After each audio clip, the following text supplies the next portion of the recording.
The air in the pre-dawn darkness is not still. It carries a damp chill that seeps through layers of clothing, and a deep, resonant silence that is somehow full of sound. The gentle rush of a distant river, the rustle of a million leaves in an unfelt breeze, the occasional, unseen crack of a twig in the impenetrable blackness of the jungle beyond our small clearing. We are waiting, huddled with cameras whose red recording lights glow like alien eyes. We are waiting for a ghost. A living fossil, a whisper from the age of the dinosaurs. Our guide, Ramesh, a man whose face is a map of weathered lines drawn by decades of sun and forest wisdom, raises a hand, his silhouette just visible against the slowly lightening eastern sky. He points, not with a finger, but with a slight tilt of his chin, to a gap in the towering sal trees. He comes, he whispers, the words barely more than an exhalation. And then, we see it.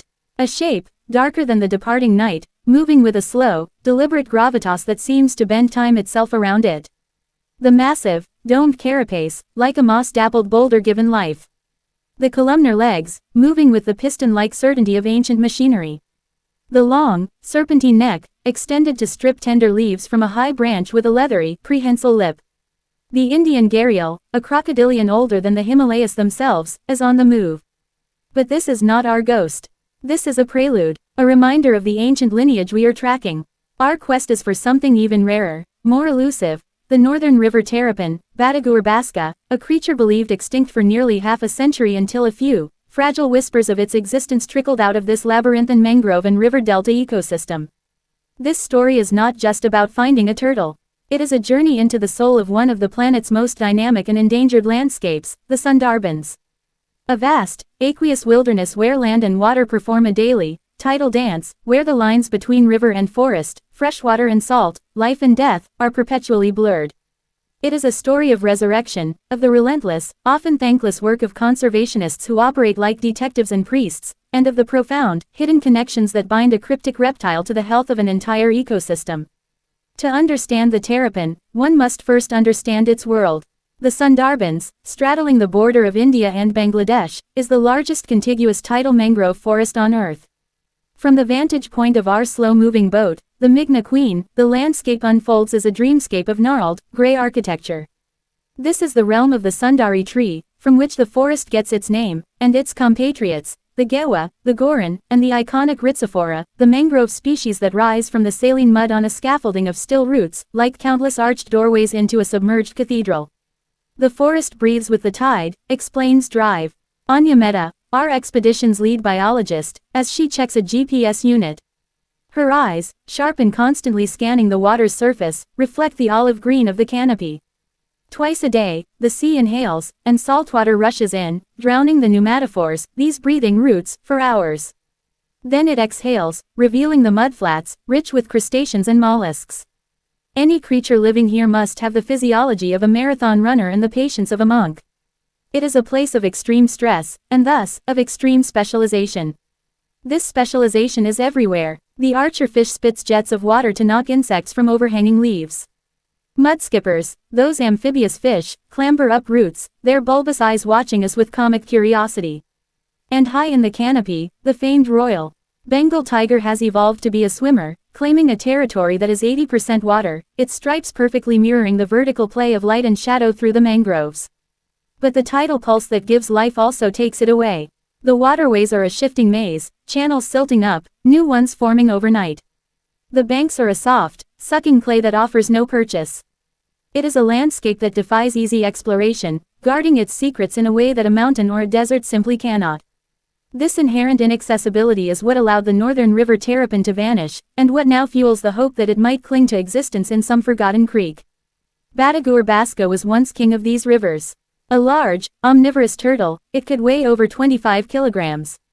The males, in breeding season, developed a spectacular coloration, heads washed in a vibrant turquoise, eyes blazing like emeralds set in jet, a display meant to dazzle females in the murky water. They were a vital part of the ecosystem, engineers, as Dr. Mehta calls them. Their foraging helped maintain seagrass beds. Their nests, dug deep into sandy riverbanks, aerated the soil. They were a food source for predators and a consumer of everything from fallen fruit to carrion. Remove an engineer from a system, and the architecture weakens. Removal came in the form of a perfect storm of human pressures. Their eggs were considered a delicacy, harvested relentlessly. The adults were hunted for meat. But the most devastating blow was habitat loss. The rivers they needed for migration and the specific, sandy nesting banks they required were being swallowed by shrimp aquaculture, silted by upstream deforestation, or blockaded by dams. By the 1970s, they were presumed extinct in the wild. Only a handful remained in zoos, a genetic dead end. Then, in the early 2000s, came the rumors.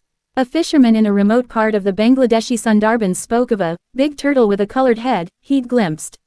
A forest guard reported strange nest pits on a secluded beach. The scientific community was skeptical. Wishful thinking, they said. Misidentification. The gharial or another species. But for a small group of conservationists, hope is a discipline. They began a systematic, needle-in-a-haystack search. Our expedition is part of that decades-long effort. We are not here with grand nets or traps. We are here to listen and to look. The method is painstaking. We travel at dawn and dusk, when terrapins might bask or breathe. We interview every fisherman we meet, showing them laminated identification cards. We scan every exposed sandbar with high-powered scopes, looking for the telltale tracks of a nesting female, broad, flipper-shaped furrows leading to a disguised nest chamber. Days blur into a routine of humid exhaustion. Mosquitoes form a persistent cloud. Our clothes are perpetually damp with sweat and river spray. We see magnificent wildlife. A troop of Irrawaddy dolphins surfing our bow wave, their rounded heads breaking the metallic water, an enormous water monitor lizard, a dinosaur in miniature, hauling itself onto a bank, the heart-stopping glimpse of an ochre flank and black stripes disappearing into the phalanx of mangrove roots, a tiger, watching us as we float through its domain. But of the terrapin, there is nothing. No tracks. No credible sightings. Doubt, that insidious companion of every field researcher, begins to creep in. Has the ghost truly vanished for good? To stave off despair, drive. Meta suggests a detour. We leave the tidal wilderness and travel upriver, to a place of quiet, human-controlled order, the Bhitarkanika Conservation and Research Center in Odisha, India. Here, in a series of large, filtered ponds shaded by trees, swims the legacy of the species. This is one of the world's only captive assurance colonies for Badagu or Baska, bred from the last few individuals found decades ago. The keeper, a man named Shankar who speaks to the turtles in soft, melodic tones, greets us. As he leads us to a breeding pond, he explains their meticulous care. They are shy, they do not like sudden movement. Their diet is measured: snails, fish, greens, vitamins. We mimic the monsoon rains to trigger breeding behavior. We collect their eggs and incubate them in temperature-controlled sand. Every hatchling is a treasure. He points into the clear water. And there, moving with a grace that belies their bulky shells, are a dozen northern river terrapins. Some are juveniles, their carapaces still bright. Then, Shankar taps the water lightly. A large male glides over. As he breaks the surface, we catch our breath. It is breeding season. His head is a masterpiece of evolution. A startling, luminous turquoise, streaked with black and white, like a piece of living lapis lazuli. His eyes are a piercing, intelligent green. He regards us for a moment, then sinks back into the dappled water, a vision from a lost world. This, drive, Meta says, her voice thick with emotion, is what we are fighting for. This living artwork, this piece of deep time. Each turtle here is a arc, carrying genetic code that has navigated millions of years of planetary change. Our job is to get them back out there, into the wild rivers they belong to. The center's work is a blend of high-tech and ancient instinct. They microchip every turtle. They use head-started juveniles, animals raised in safety for their first few vulnerable years, for release. But the challenge is immense. Where do we release them? Doctor, Meta asks, the frustration evident. The Sundarbans are safer now, with protected areas, but the specific nesting habitats are degraded. We need to find where wild ones might still be, to protect those spots. Or we must restore the beaches ourselves. It is like trying to put a book back on a shelf in a library that is flooding. Refueled by the sight of the captive terrapins, we return to the Sundarbans with renewed, if tempered, vigor. We push further into areas rarely visited, where the channels narrow and the canopy closes overhead, creating a green, tunnel-like effect. The human presence here is reduced to the occasional, tiny fishing camp, structures perched on stilts above the high tide line. At one such camp, we meet an elderly fisherman named Khalil. He offers us sweet, milky tea in tin cups. We show him the photo cards, as always. He studies the image of the turquoise-headed male for a long time, his eyes clouded with age. He hands it back, shakes his head. Our hearts sink. Then, he speaks to Ramesh in a local dialect. Ramesh's posture stiffens. A rapid conversation ensues. Ramesh turns to us, his face unreadable. He says he has not seen that one. But, his son, last dry season, in the Kola Creek, 2 days' journey to the east. He was checking crab pots. He saw a big turtle on a mudbank, not basking, but digging.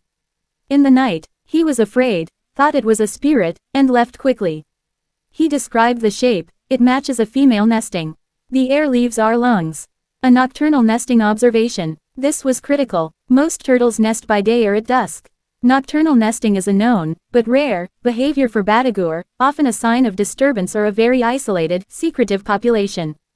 Dr. Mehta's scientific caution wars with palpable excitement. Kola Creek, that's an area with some of the last good sand-mud mixtures. It's also incredibly remote, tiger country. No one goes there. The decision is made instantly. We will go. The journey to Kola Creek is tense. The forest feels denser, more watchful. Tiger pug marks, fresh and deep, are frequent on the few narrow banks. We set up a discreet camp on our boat, anchored mid-channel, and begin a watch. For 2 days and nights, we rotate shifts, scanning the designated banks with night vision and thermal imaging scopes. The thermal world is a monochrome ballet of heat signatures, a herd of spotted deer glowing white against the cool mud, a python a coiled, bright signature in a tree, the sudden, brilliant streak of a fishing cat leaping after prey. On the third night, my shift. 2:17 a.m. The world is a symphony of insects. The thermal scope paints everything in gradients of gray. I'm fighting drowsiness when a shape resolves on the screen. Not the quick, small bloom of a mammal. Something larger, slower, a diffuse oval of heat moving with immense purpose from the water's edge up a steep, sandy bank. My heart hammers against my ribs. I don't dare speak. I tap drive, Mehta, who is sleeping beside me, and hand her the scope. She looks. Her breath catches. She passes the scope to Ramesh. He looks, and a slow, triumphant smile spreads across his face. Size is right, movement is right, place is right, he murmurs.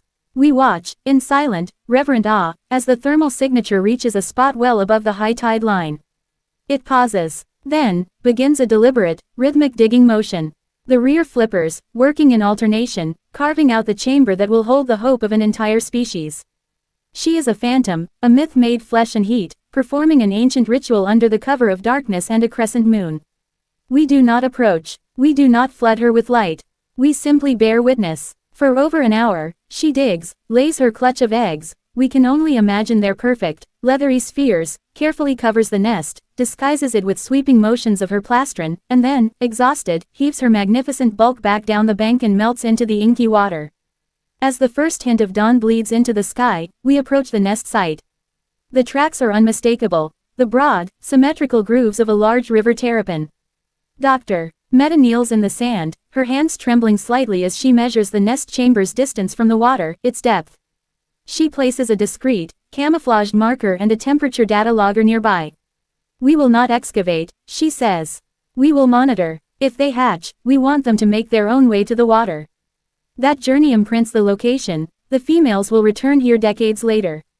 We just need to protect it. The emotion is not one of loud celebration, but of profound, quiet triumph.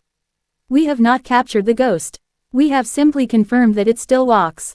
That the song of its species is not yet ended. That the intricate, ancient code of life written in its DNA still has a place in this breathing, tidal forest. Finding the nest is not an ending, but a new, more fragile beginning. Our story concludes not with a fanfare, but with the start of a vigil. We inform the local forest department, who will now post a guard, often a former poacher turned protector, to watch over the nest for the 60 to 70-day incubation period. Dr. Mehta's team will begin planning a Head Start program for this specific location, using hatchlings from the Assurance Colony to supplement this wild population, a genetic reinforcement. The Sundarbans have yielded one of their secrets. But they hold countless others. The terrapin's rediscovery is a parable for our time. It tells us that it is not too late, that resilience can be found in the most unexpected corners, that life, when given even the slimmest chance, fights to endure. As our boat turns away from Kola Creek, the rising sun sets the mangrove canopy on fire, turning the world to gold and emerald. A kingfisher, a bolt of sapphire, and rust, streaks across our path. Below us, in the murky water, a ghost with a jade green eye and a head like a piece of the sky swims on.